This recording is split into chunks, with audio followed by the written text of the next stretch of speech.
Hey everybody, and welcome to Backlot LA. So what does a police department set in the future, a bank set in Miami, and a courtroom set in Gotham City have in common with a train station in LA? They've all used the iconic Union Station in downtown Los Angeles as the backdrop in their movies. Come join us on this episode as we explore one of the country's greatest Union stations, LA's Union Station.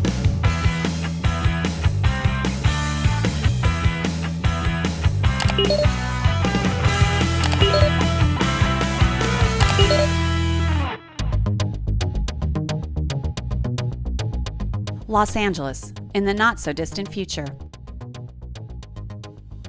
An ex-cop arrives at police headquarters in a dark and dystopian vision of LA. In the 1982 cult classic Blade Runner, director Ridley Scott transformed LA's Union Station into this retrofitted police department of the future.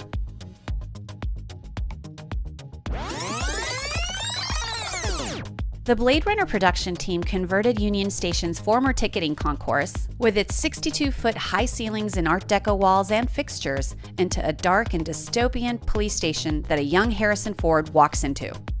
Influenced by the French science fiction magazine Heavy Metal, as well as Ed Hopper's painting Nighthawks, Ridley Scott incorporated Union Station's Art Deco style into the neo-noire setting for the movie.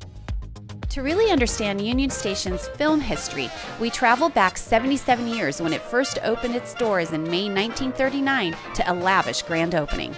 Celebrated with a 3-day extravaganza attended by nearly 500,000 people, it was kicked off with a star-studded preview and reception for officials and guests, followed by a parade down Alameda Street.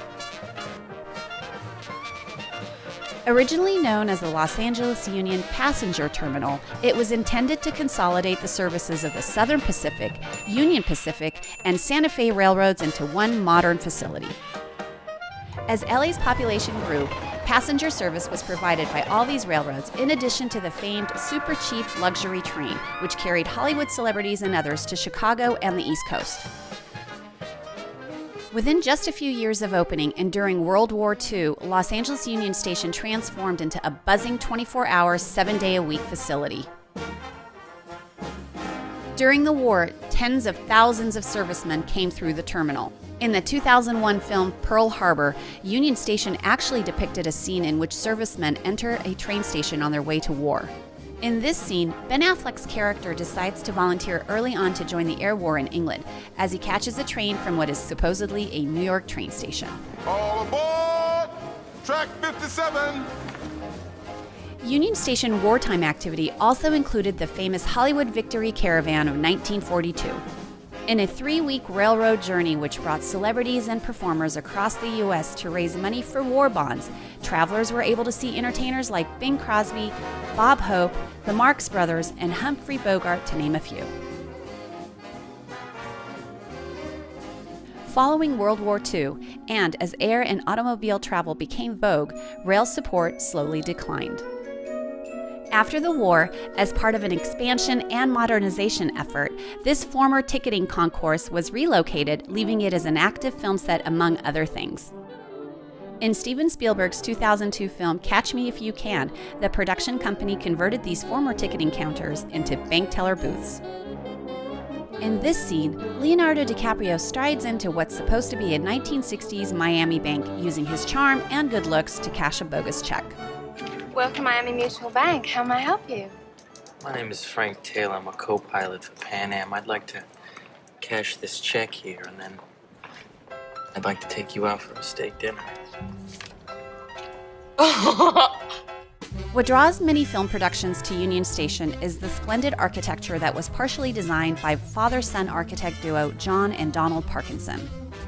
Celebrated for designing other landmark buildings like LA City Hall, Union Station's structure combines Art Deco, Mission Revival, and Spanish colonial styles. Travelers meandering to their trains along terracotta tile floors with their inlaid marble strips walk beside walls designed with both travertine marble and early models of acoustical tiles. It's really hard not to be taken by the grandeur of the space and architecture, with its nod to a bygone era. Back in the day, travelers' hungers were satisfied with a stop into the famous Harvey House restaurant.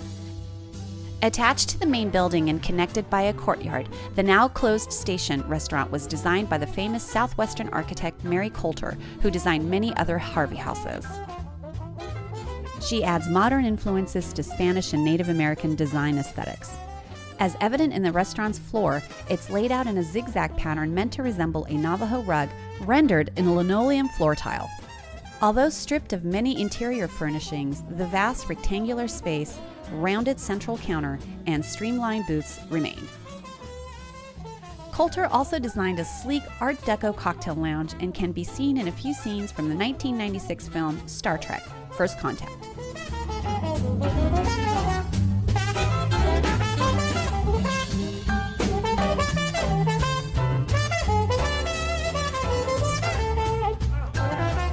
There are many reasons filmmakers keep utilizing Union Station as a major movie set.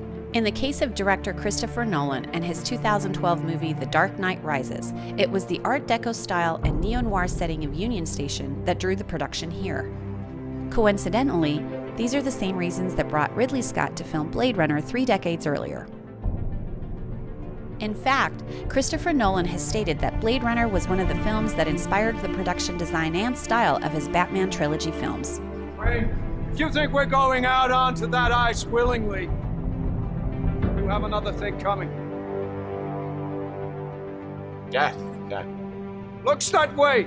Very well. Death. By exile. They say the strength of an actor is not just their talent, but also their range in acting.